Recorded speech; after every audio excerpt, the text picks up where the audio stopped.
Especially ಈ ಜಾತಿಯ ಡಾಲ್ಫಿನ್ಗಳಿದೆಯಲ್ಲ, ಸಮುದ್ರ ಪ್ರಪಂಚದಲ್ಲಷ್ಟೇ ಅಲ್ಲ, ಹೊರ ಪ್ರಪಂಚದಲ್ಲೂ ಗುರುತಿಸಿಕೊಂಡ ಅತ್ಯಂತ ಬುದ್ಧಿವಂತ ಜೀವಿಗಳು. ಮೊದಲನೇ ಸ್ಥಾನ ಮನುಷ್ಯನ ಸುಪರ್ದಿಯಲ್ಲಿದೆ. ಮತ್ತೆ ಅದು ಅಲ್ಲಿ ಕಚ್ಚಿ ಕ್ಯಾಚ್ ಆಡ್ತಿದ್ದು ಏನು ಮತ್ತೆ ಯಾಕೆ ಹೇಳ್ತೀನಿ ಕೇಳಿ. ಇದು ಬಾಟಲ್ ನೋಸ್ ಡಾಲ್ಫಿನ್ ಅಂತ. ಕ್ಷಮಿಸಿ, ಮನುಷ್ಯನ ನಂತರ ಚಿಂಪಾಂಜಿ ಮತ್ತೆ ಒರಾಂಗುಟಾನ್ ಕೂಡ ಬುದ್ಧಿವಂತರೆ. ಆದ್ರೆ ಈ ಡಾಲ್ಫಿನ್ಗಳು ಅವೆರಡಕ್ಕಿಂತ ಮೇಲಿದೆ. ಇರ್ಲಿ, ಇವಾಗ ಮುಖ್ಯ ಸಮಾಚಾರ ಏನಂದ್ರೆ, ಅನೇಕರಿಗೆ ಪಫರ್ ಫಿಶ್ ಅನ್ನೋ ಮೀನಿನ ಬಗ್ಗೆ ಗೊತ್ತು.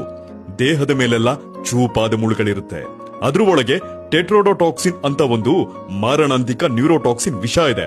ಅದರ ಒಂದು ಹನಿ ವಿಷ ಸಾಕು ನಮ್ಮ ಹೃದಯ ಬಡಿತಕ್ಕೆ ರೆಸ್ಟ್ ಕೊಡೋಕೆ. ಸೊ ಆ ವಿಷಕ್ಕೋಸ್ಕರ ಈ ಅಷ್ಟು ಡಾಲ್ಫಿನ್ಗಳು ದಾಳಿ ಮಾಡಿ ಅದ್ರಲ್ಲಿ ಒಂದು ಡಾಲ್ಫಿನ್ ಅದನ್ನ ಹಿಡಿದು ಲೈಟ್ ಆಗಿ ಕಚ್ಚುತ್ತೆ ಅಷ್ಟೇ. ಅವಾಗದು ತನ್ನ ವಿಷವನ್ನ ಕಡಿಮೆ ಪ್ರಮಾಣದಲ್ಲಿ ಬಿಡುಗಡೆಗೊಳಿಸುತ್ತೆ. ಅದೇ ನೋಡಿ, ಅಮಲೇರಿಸೋ ಅಂಶ. ಗಟ್ಟಿಯಾಗಿ ಕಚ್ಚಿದ್ರೆ ಹೆಚ್ಚಾಗಿ ವಿಷ ಬಿದ್ದು ಸಾಯೋ ಭವಿಷ್ಯ ಗೊತ್ತಿರೋದ್ರಿಂದ ಹೀಗೆ ನಿಧಾನ.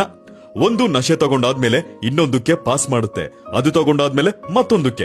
ಹೀಗೆ ಶೇರಿಂಗ್ ಇಸ್ ಕೇರಿಂಗ್ ಅನ್ನೋ ರೀತಿ ಎಲ್ಲಾ ತಗೊಂಡು ನಶೆಲೆ ತೇಲಾಡ್ತಿರ್ತವೆ.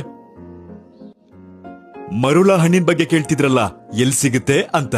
ಇವಾಗ ಈ ಮೀನು ಎಲ್ಲಾ ಸಮುದ್ರಗಳಲ್ಲೂ ಸಿಗುತ್ತೆ. ಟ್ರೈ ಮಾಡ್ತೀರಾ?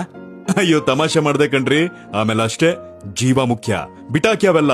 ಇಷ್ಟ ಮ್ಯಾಟ್ರು, ಬರ್ತೀನಿ.